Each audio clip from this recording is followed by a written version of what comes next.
The letter from the Federal Highway Administration states that the new law is in conflict with the stewardship agreement between the Federal Highway Administration and the government of Guam. Transportation engineer Rochelle Takara writes that permitting village mayors to close off routed roads for parking during special events openly violates the commitment made by GovGuam, and she strongly recommends that GovGuam modify the law. She also writes, until such time, the Federal Highway Administration will take such action as it deems appropriate. As we anticipated, a formal letter has been received by DPW by Federal Highway, essentially relaying us their concerns, including the fact that DPW is no longer able to meet our commitments that was signed to in previous years in terms of our stewardship responsibilities. In order to receive the federal funding that we receive, and currently DPW oversees over $100 million in projects right now, with an average of about $18 million annually that we receive in federal funding for road construction. So all of that, as we read what's in the letter, is in jeopardy. The legislation in question is Public Law 31-188. It started out as Bill number 341, introduced by Vice Speaker B.J. Cruz. However, Cruz's original version only gave the mayors the power to close village streets, not routed roads.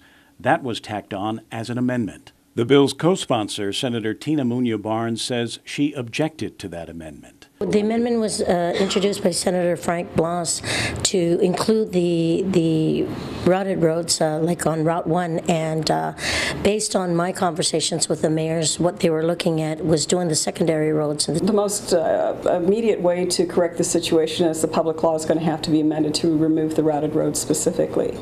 If that doesn't happen, then I'm sure the process will begin as they pull back our resources and pull back the funding that we receive. I think the end result of the bill kind of caught her by surprise, because it was really a floor amendment that was made, and it was not even discussed during the public hearing of the bill itself. Public Utilities Chair Senator Tom Atter recognizes what is at stake and has already asked the DPW director to suggest language that could correct the problem.